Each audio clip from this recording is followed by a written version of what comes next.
Looking at Pittsburgh, looks to me like they've got a couple big guys that could give you guys some trouble. A 7-footer and a 6'10" player, and also another guy off the bench, 6'8" guy. Given your situation, I guess right now, and playing more, when Stewart's even out without a big man, just what's your thought going into this? How you guys can kind of combat their size and maybe their strength? Well, I think first and foremost, Steve, we got to collectively rebound. Our guards got to help us on the glass, and they have versatility in their front court, but so do we. And I think it's going to be important for us to play with the physicality and the toughness that we've been doing pretty consistently, but it's going to require either even another level with their size. So, but I think as talented as their front court is, their guards are still what makes them go, and certainly can't you know take for granted their front court because it's talented. And again, that versatility, 7-footer can shoot threes and physicality inside. So we got to be locked in, but it's going to take a total team effort on the glass. Is there an update at all timeline wise on what's going on with Aaron or when he may be able to return? Yeah, currently no update on Aaron, still going through the university process. Thank you. Yep. All right, we'll go with let's go Patrick Ingalls. Patrick, go ahead.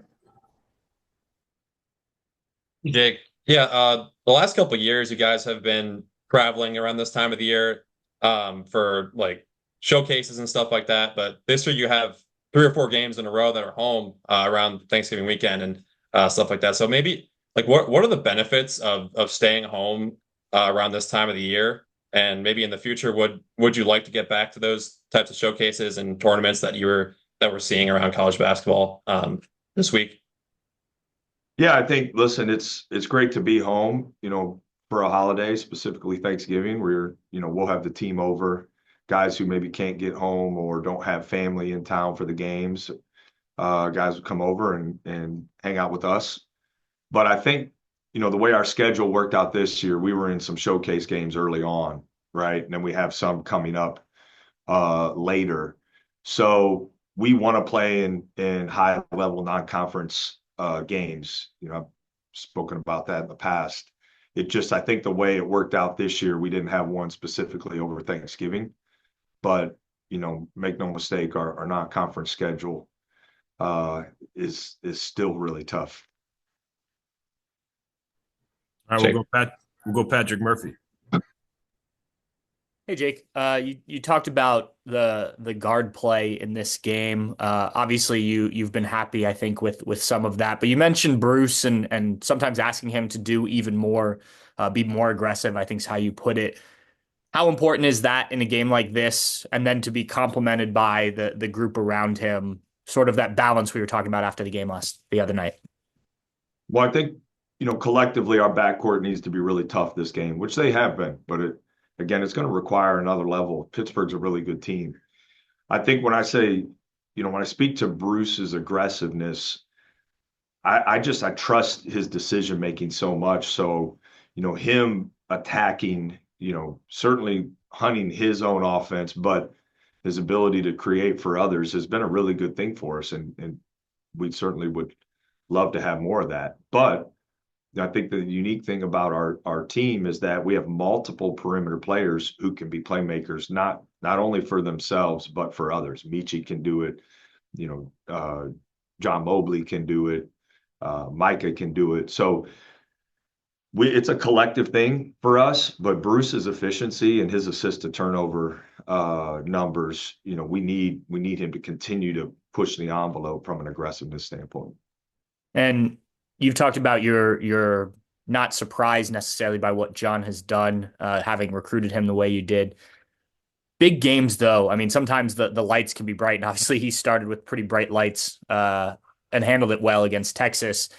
What makes it easier for a player to handle that early on in their career? Is there some sort of makeup that you can tell early on that, hey, this guy just is able to go out there and I can trust him even though he's young in these big moments?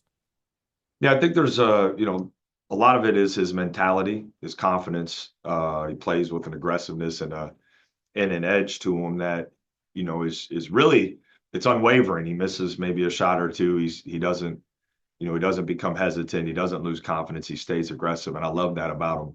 I think too, you earn the right to play well early in your career, or to play well in big games early in your career because of your work, and he works really hard. And he's always done that. Like around the city, he's got a reputation for his work ethic from when he was back in elementary school. And so I think he's earned the right to be ready for the moment. And we've seen that so far this season, and there's no reason to believe he won't continue to seize these moments. All right, we'll jump to Adam. Jake, did you have any scoops that you gave the Big Ten Network before you talked to us that we should know about? Just coaches versus cancer game day experience that we're auctioning off to try to raise some money. That's about it. Okay.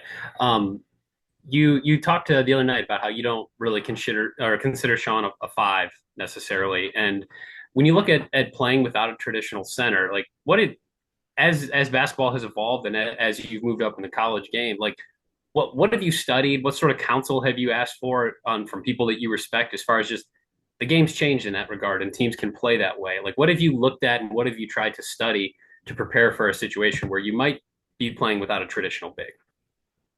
Yeah, well, I think, you study the NBA and you see different lineups that teams run where they may have a non-traditional forward or forwards, on the court at one time. And I'm a big fan of European basketball, and I think that's a part of kind of the game that I enjoy watching and pull a lot of things from because it's well coached.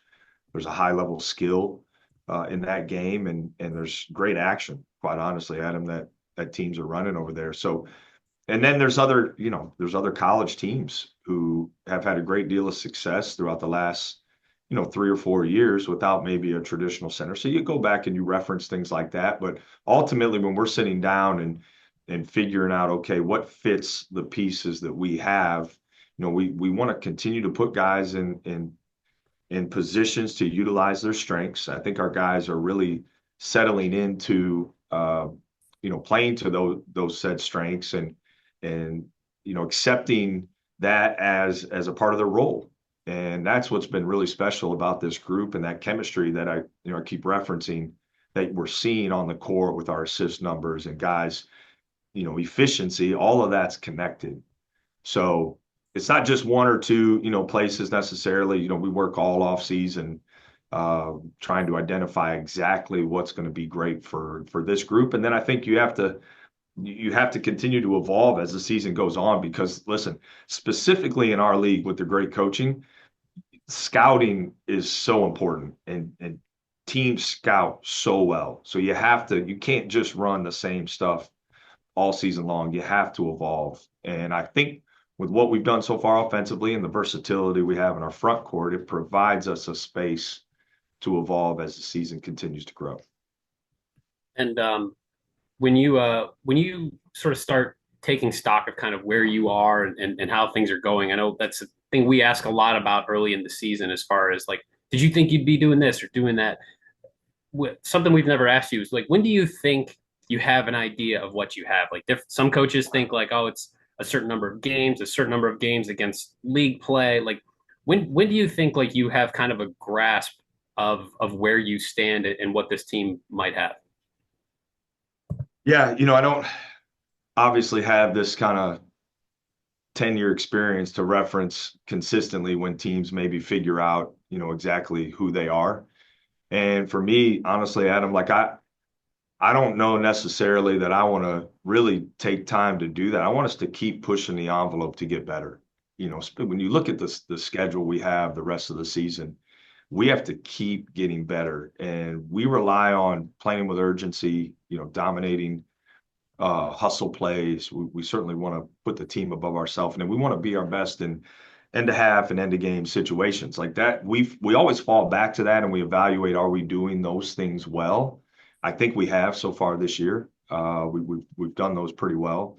But I don't know that I'll ever and I think it's just part of the way I'm wired. I'll ever be able to sit back and say, oh, hey, we've kind of arrived, or this is exactly who we are. I want us to keep pushing to get better. Just keep pushing to get better. This team, I said this in the summer, I felt like this team was built to grow as the season went on. And it's some of our inexperience, certainly, for some guys, but also just, with how new everything is. So I don't want to lose sight of that. Certainly, we've been able to play well here early, but it's about growth for us. We got to keep growing. I didn't do a great job asking that. What I was wondering is like when like, hey, these are some of our strengths. Like not, hey, we've arrived, or hey, this is but just like, okay, we thought we could do this thing, and now we've proven that this is a strength of ours. That was you answered it anyway, but I did a poor job asking it. So just want to clarify. Yeah. Well, I think we've felt pretty confident in kind of who we could be, specifically offensively with pace and versatility, and having multiple guys who could have big nights. So I felt like we identified that pretty early on, that would be a strength for us. And then defensively felt like we had a toughness. We played with urgency, and we were gonna we have some high IQ guys. Felt like we identified that early on too. So what I've been impressed with, and maybe what surprised me, Adam, is our chemistry. And not that I didn't think we would get there. I just think we've gotten there maybe even a little bit faster than I anticipated because of just how much newness we had. And we had some guys, coming from different programs where maybe their role was different before, or we're playing different than they're used to. So all of those factors just maybe led me and led our staff to believe it might take some time from a chemistry standpoint between the lines, but I think our guys have done a great job with that so far. Cool. Any last one? I have one more. Yeah, go ahead. Take the last one. I know that Friday you guys are partnering with Hoops for ALS for the game, and I just wonder, I guess, what a partnership like that means, and what sort of awareness or goals you have with having that be part of the game. I think certainly being at Ohio State, but being in the bigger college basketball community, we have such a platform, Adam, and I think we have a responsibility to use our platform to, whether it's raise money, raise awareness for, really as many causes as we can. Certainly this is an important one. We talked about the Coaches versus Cancer. Any opportunity we get, I want us to use this platform we've been given to certainly do good. And so just honored for another opportunity to be able to do that. Thanks. Coach, thank you. All right, guys. Thanks. Have a good one.